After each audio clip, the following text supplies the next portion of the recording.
Well, good morning and welcome to North American Welding and Fabrication. I'm John McDuffie and I'm out here doing a review on a welding machine. As you can see, it's a beautiful day to be a duck or a penguin, like 30 something degrees and very, very rainy. So naturally, I ain't doing a whole lot today. I had a feller request a review on the Lincoln 330 MPX generator welder, so I figure I'll go on ahead and knock that out right quick. Yeah, there's never been a more true sticker. Anyways, I found a couple other 330 MPX reviews, or they were labeled as reviews, but the one guy didn't even have 200 hours on the machine yet, and the other guy had only used it maybe twice. So that's not really much of a review. I mean, what are you doing? If you've had it a year and only used it for less than 200 hours, what'd you buy it for? That thing ain't even paid for itself yet. Anyways, enough of that. What we got here is, I got short arms, but pull your choke out, turn the key on. I always listen for the electric fuel pump. It's running. Sometimes she's a little cold natured.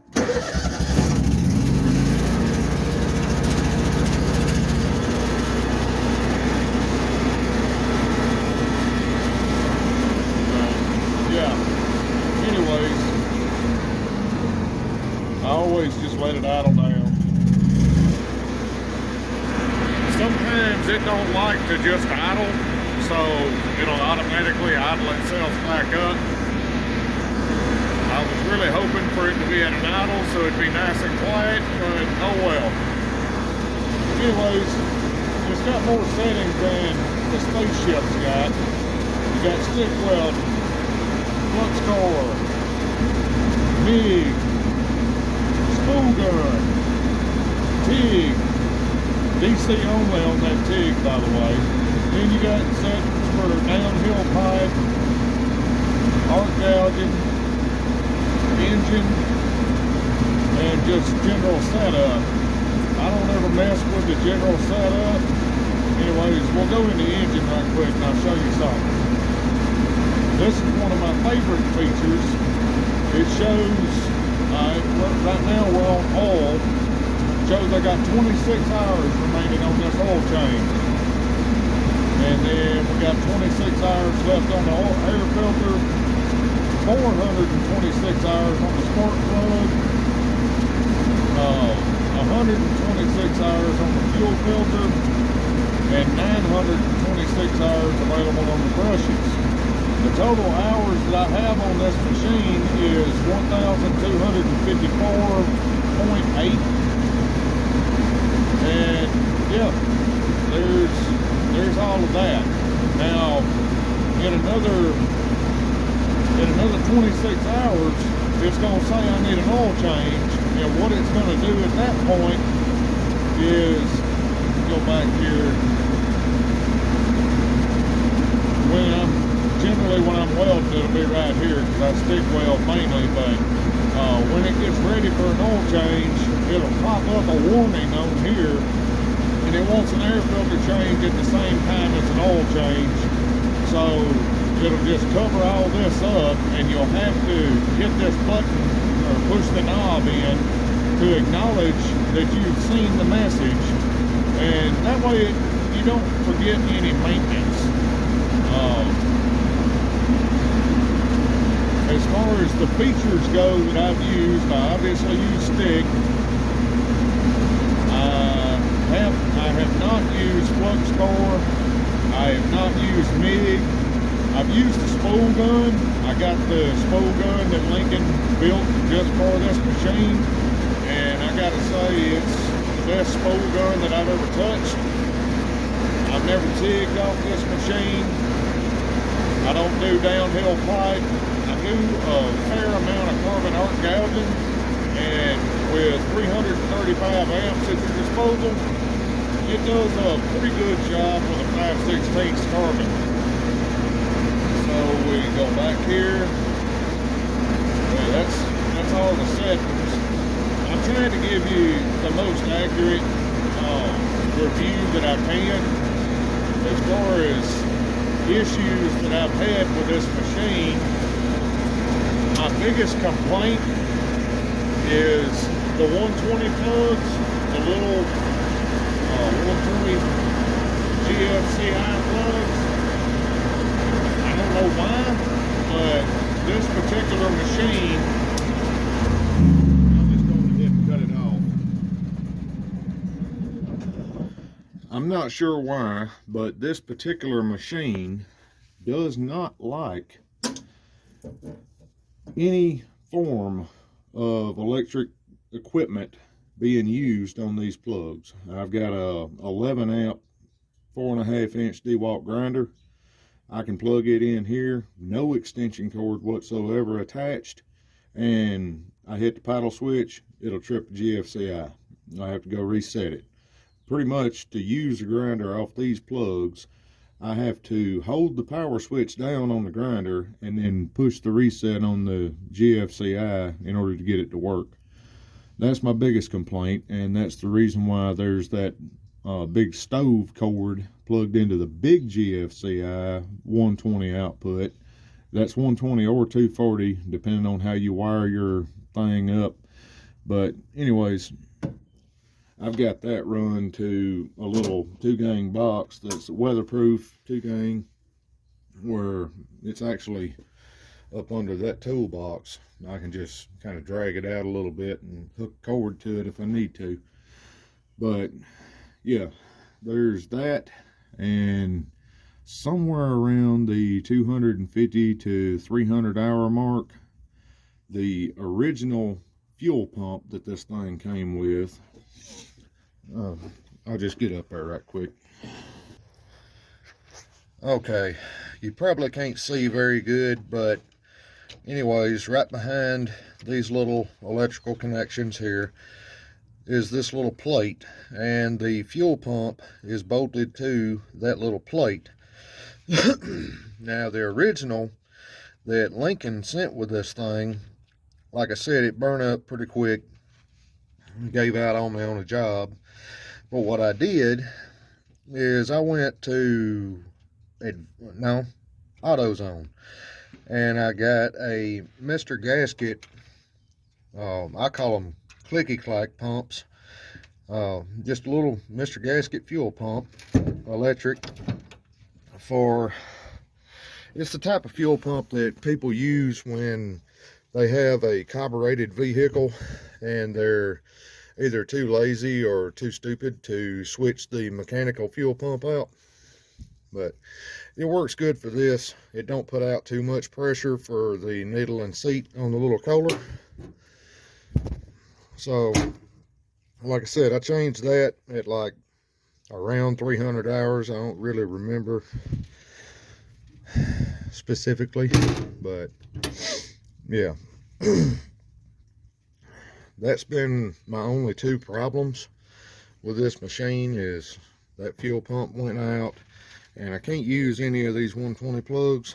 But yeah, it is under warranty, and I could take it and have Lincoln fix it and figure it out and all that good stuff, but I found a workaround. Also, the reason I didn't run it very long is I have obviously highly flammable and explosive materials right here where all the hot air gets dumped out. So whenever I'm running this thing, I take that propane tank and that gas jug out of the way, and I don't know how good you can tell, but I've got probably 14 to 16 inches of walk room here between this antique air compressor of mine and this generator. That is very, very needed. See, this machine is not a very big machine body wise, but it does need a large footprint. I'll show you what I'm talking about right here. Lincoln in the spec sheet says minimum 18 inches from the back of the machine to any obstruction. Obviously, I'm less than 18 inches to obstruction, but I keep them milk crates jammed over there and they're out of the way, and it gets a decent amount of airflow. It also wants 16 inches on each side. I probably got 16 here. I don't have 16 there, but I'm pressed for space. Everybody's pressed for space. That's the reason why they go for these smaller machines. I was unpleasantly surprised with the amount of room these machines require after I got it and, you know, bit the bullet and put it on the truck. But the reason it needs all that extra room is because your cool air that cools the welder comes in here on each side. So you got cool air flowing in, and it's getting magical stuff happening over here, and it goes through the machine and then it comes out the back as hot air. If you're overheating the machine, you're not doing yourself any good.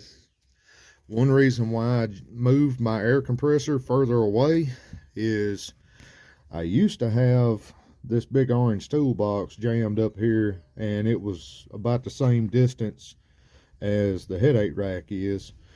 And I went to service my air filter one day, and the bottom side of the air filter was kind of melted and charred. So I really got this machine a little too hot. Now that was back during the summer. I live in North Alabama, so I'm not nearly as hot as it is down there on the Gulf, and not as hot ambient temperature wise as it is out in the desert, but we got plenty of heat and we got plenty of humidity. So if you're up in a very cold climate where it's never above 80 degrees Fahrenheit, then you'll probably be okay cheating some room on the sides. But anyways, there's that. As far as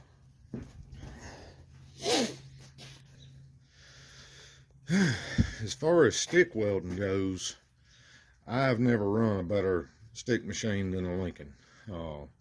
I did run a Lincoln Commander 500 at one of my old jobs. Flat out loved that machine, but they don't make a Commander 500 anymore, and a Vantage that'll do 500 amps costs more than my truck. So I'm just gonna run this little 330 for a while. I told you my complaints on it. I covered everything that I can think of to cover.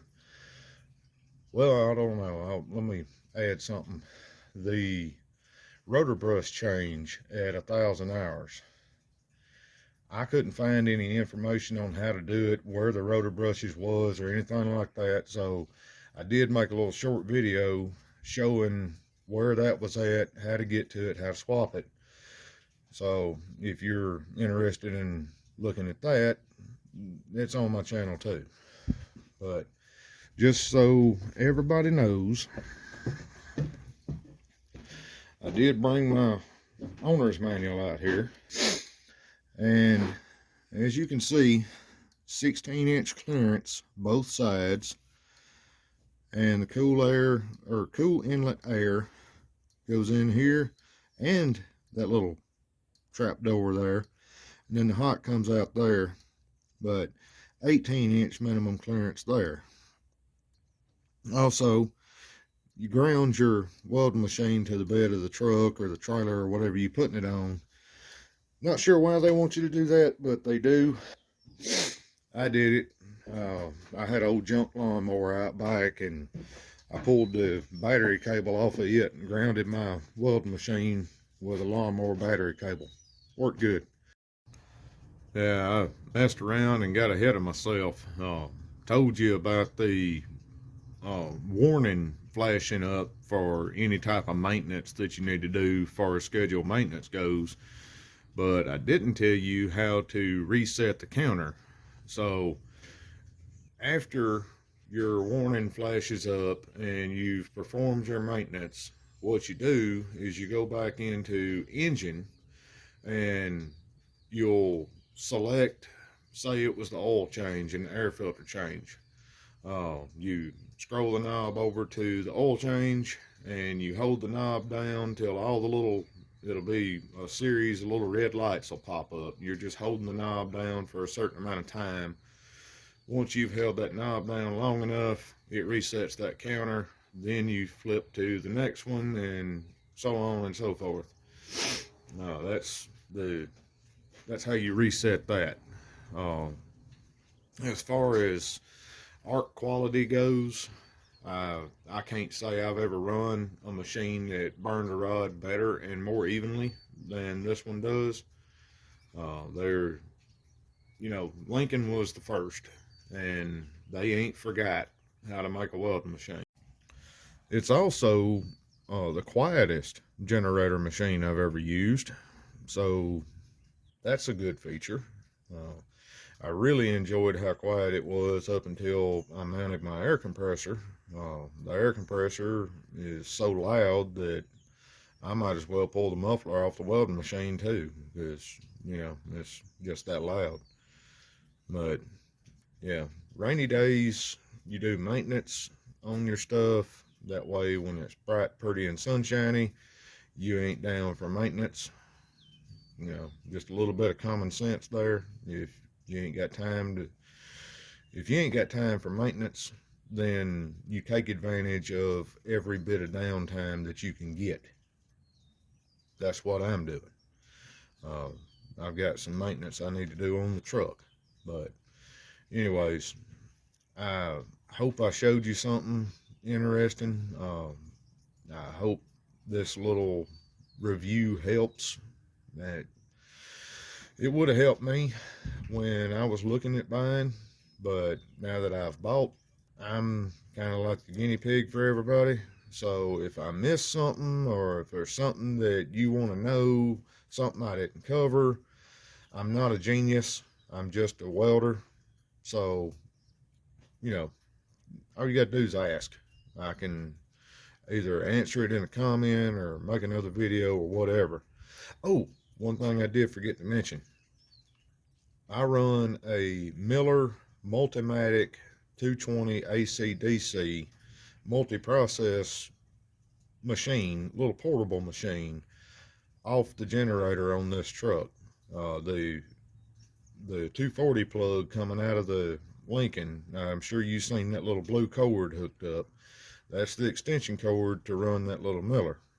Now, I can fully max that little Miller out. I've actually maxed it out to the point TIGging some AC aluminum that I melted a TIG gun. So it's got plenty of jam to run that machine, is what I'm saying. It'd probably run my whole house, and it would possibly run a shop if I had one, but I don't have one. I got a carport. So yeah, that's one reason why I hadn't used any of the TIG or MIG or flux core features on the generator itself. Is I bought the generator for the heavy duty stuff, like burning 5/32 7018s, arc gouging, all that type of stuff. And I got the little Multimatic for the MIG welding stuff, because I'm out in the field, fellas. I ain't in no house, I ain't in no shop. So the wind plays a big factor on me. Generally, if I'm TIGging or MIGging, I'm in some shop or in some house somewhere, or I'm in a more controlled environment. For some reason, everywhere I go out in the field, it's always windy. Very, very rarely am I able to actually do any MIGging or TIGging out in the field, because I'm fighting the wind. The wind blows your shielding gas off. then you got a bunch of pinholes, or you got a trashy weld if you're kigging, whatever, and it's just not a good time. You're wasting your customer's money if you're dragging out there on his job and all you brought with you is a solid wire MIG or flux core or dual shield. A dog in China can fart and mess you up dual shield. You get a little worm trail, and if you grind into that worm trail, you'll find out it's a tunnel that goes all the way through that whole weld bead. So you got to get all that cut back out, do it all again, and hope that dog don't fart again. It's just the way it goes. That's the reason I run stick machine all the time. If I can stick it, I'm sticking it. Because you can be in 40-mile-an-hour wind and run 70-18, no problem. But anyways, enough of that little rant. So yeah, it's got plenty of jam to run that little Multimatic. I did previously have that little Porter cable air compressor right there. I had that on there. It runs on 120. Like I said, I had it plugged in to my dryer cord that I made into a 120 extension cord. I had it plugged in there, right there. Actually, it was on this side, but yeah, got a weather tight, good, you know. I had it plugged in there. The only thing, if you're running an electric air compressor, chop saw, whatever, off of this, for some reason, they don't draw enough amperage to where if you're letting a generator idle back down, it won't automatically idle the generator up when you need that power. So it's kind of throwing lower voltage to your tool, and the easy way to work around that is, instead of letting it idle, you go to high idle on the switch. That way it's screaming 3,500 RPM at all times. Problem solved. So yeah, that's my review of a Lincoln 330 MPX Ranger welding machine. I love this machine. It's been a very, very good machine for me. I think it's well worth the almost $8,000 they wanted for it. It's definitely brought me more than $8,000 worth of work that I've been able to turn out. So yeah, as far as it being worth the money, I can't say it's not worth the money. You know, there you go. Sorry for jumping around and all of that. I don't generally do reviews on things. I'm not a review guy. Like I said, I'm just a mobile welder, and somebody asked me to review the machine, and it's, you know, I'm doing all I can do. I ain't no genius. So if you made it this far, thank you for watching, and I hope you got something out of it. Hope it helps you make a more informed decision on your next generator welder.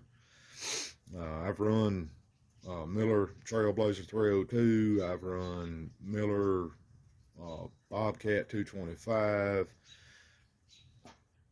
I've run a big 40G. I even run a Hobart something another one time. But anyways, they all got their place. As far as generator welders goes, like I said, Lincoln was the first, and in my opinion, they're the best. I know there's going to be people disagreeing and all that good stuff, but you know, it's up to you. If you're running a mechanic truck, a Miller with an air pack is probably a good feature. But what I got set up right here, that air compressor is probably as old as I am, and I put a $100 carburetor on it to get it going. And I run 170 PSI, goes up through half-inch air hose. there you go. I kind of feel like I'm just rambling, but I also kind of feel like I'm forgetting something. So, like I said, that's my review on the Lincoln 330 MPX, and hope you enjoyed it. Hope it helped you. If it did, great. If it didn't, leave me a comment. Tell me whatever it is that I missed or whatever.